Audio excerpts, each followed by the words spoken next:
দেশি রান্নাঘরের ঈদ স্পেশাল আজকের এই আয়োজনে সকল ভিউয়ার্সদের ওয়েলকাম। আসসালামু আলাইকুম। আজকের এপিসোডে থাকছে মাংসের মেথি কালিয়ার রেসিপি। মেথির ফোড়নে এই মাংস রান্না করা হলেও রান্নার বিভিন্ন স্টেপে ভিন্ন ভিন্ন কিছু মশলা দিয়েই ভিন্ন স্বাদেই প্রেজেন্ট করার চেষ্টা করেছি খুব সহজভাবে। আশা করছি সঙ্গেই থাকবেন শেষ পর্যন্ত।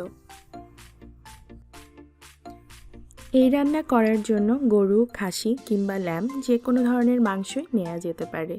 2 কেজি পরিমাণ মাংসকে লবণ দিয়ে ভালোভাবে ধুয়ে নিয়েছি, এতে করে মাংসের গন্ধটা চলে যায়। কলিজা নিয়েছি আধা কেজি পরিমাণ, অর্থাৎ মাংসের 4 ভাগের 1 ভাগ, এবং কলিজা গরম পানি দিয়ে খুব ভালোভাবে ধুয়ে নিয়েছি। পেঁয়াজ কুচি দিয়ে দিচ্ছি 2 কাপ। আমি এখানে গোটা রসুন ব্যবহার করেছি, চাইলে রসুন বাটাও দেয়া যেতে পারে। গোটা রসুন আমি দিয়েছি 1/4 কাপ। টমেটো খোসা ছাড়িয়ে নিয়েছি, এতে করে এটা গ্রেভির সাথে খুব সুন্দরভাবে মিশে যাবে। আর টমেটো নিয়েছি 1/4 কাপ। স্বাদ মতো লবণ দিয়ে দিয়েছি। তেল এই পর্যায়ে না অ্যাড করে তেলটা আমি ফোড়নে দিয়ে দেব। মশলায় থাকছে জায়ফল 4 ভাগের 1 ভাগ, লবঙ্গ আছে 8 থেকে 10টা,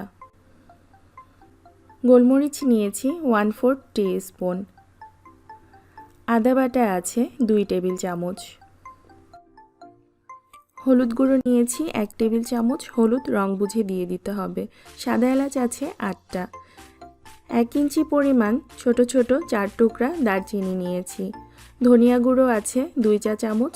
জিরা গুঁড়া আমি এখানে 1 চা চামচ দিয়েছি, কারণ ফোড়নের জন্য 1 চা চামচ পরিমাণ গোটা জিরা নিয়েছি।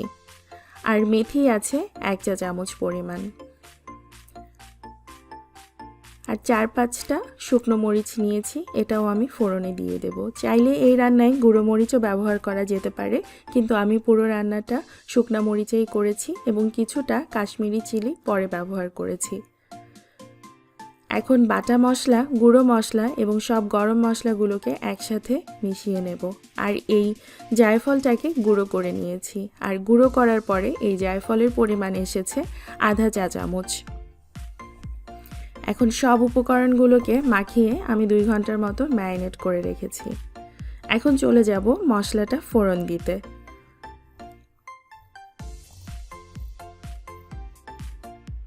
প্রথমেই পরিমাণ মতো তেল দিয়ে দিলাম, আর এই ঠান্ডা তেলেই আমি ফোড়নের এই মশলাগুলোকে দিয়ে দেব। দিয়ে দিচ্ছি শুকনো মরিচ, জিরা এবং মেথি। এরপর চুলা জ্বালিয়ে খুব অল্প আঁচে মশলাগুলোকে ভেজে নেব হালকা ব্রাউন করে। এখানে মেথি ভালো করে ভাজা না হলে মেথির সুন্দর একটা ফ্লেভার যেরকম আসবে না, ঠিক তেমনই যদি মেথিটা পুড়ে যায় তাহলে পুরো তরকারি টেস্টটাই অন্যরকম হয়ে যাবে।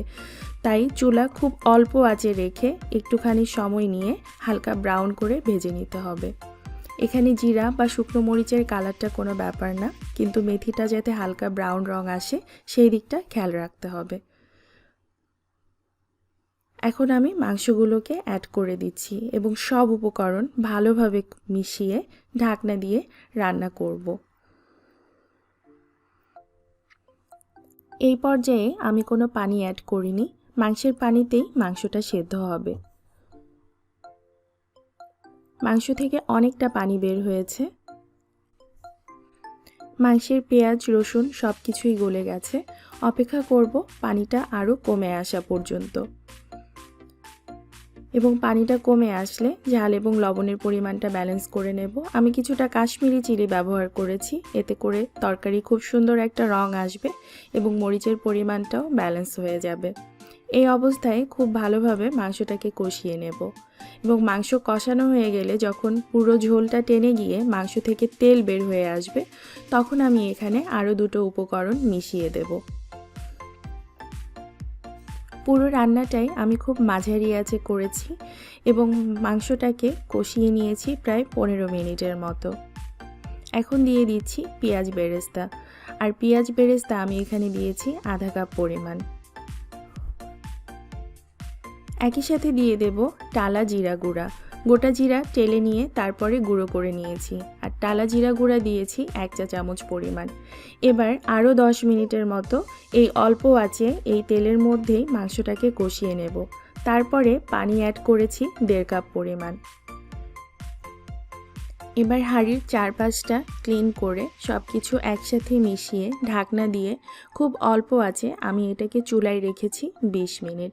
পুরো রান্নাটা হতে আমার সময় লেগেছে 1 ঘন্টা। আর 20 মিনিট পরেই রান্নাটা এই অবস্থায় এসেছে। মাংসটাও সেদ্ধ হয়ে গেছে, মাংস থেকে তেলও উঠে এসেছে এবং খুব সুন্দর একটা ঘ্রাণও আসছে মেথি, বেরেস্তা এবং জিরার ফোড়নের জন্য। দেশের বাইরে মাংসগুলো খুব নরম থাকে, রান্না হতে খুব একটা সময় লাগে না, কিন্তু মাংস সেদ্ধ হবার জন্য যেই পরিমাণ সময় দরকার সেই পরিমাণ সময় দিয়েই মাংসটাকে রান্না করে নিতে হবে। তৈরি হয়ে গেল মাংসের মেথি কালিয়ার রেসিপি। আমি এটাকে ডিশ আউট করে নিয়েছি এবং উপরে কিছুটা পেঁয়াজ বেরেস্তা দিয়ে সাজিয়ে দিয়েছি। লুচি, পরোটা কিংবা সাদা পোলাওয়ের সাথে খেতে খুবই ভালো লাগে। ট্রাই করে দেখতে পারেন, স্বাদে গন্ধে ভরপুর, একদমই ভিন্ন স্বাদের একটি রান্না। আশা করছি আজকের এই রেসিপিটা আপনাদের ভালো লাগবে।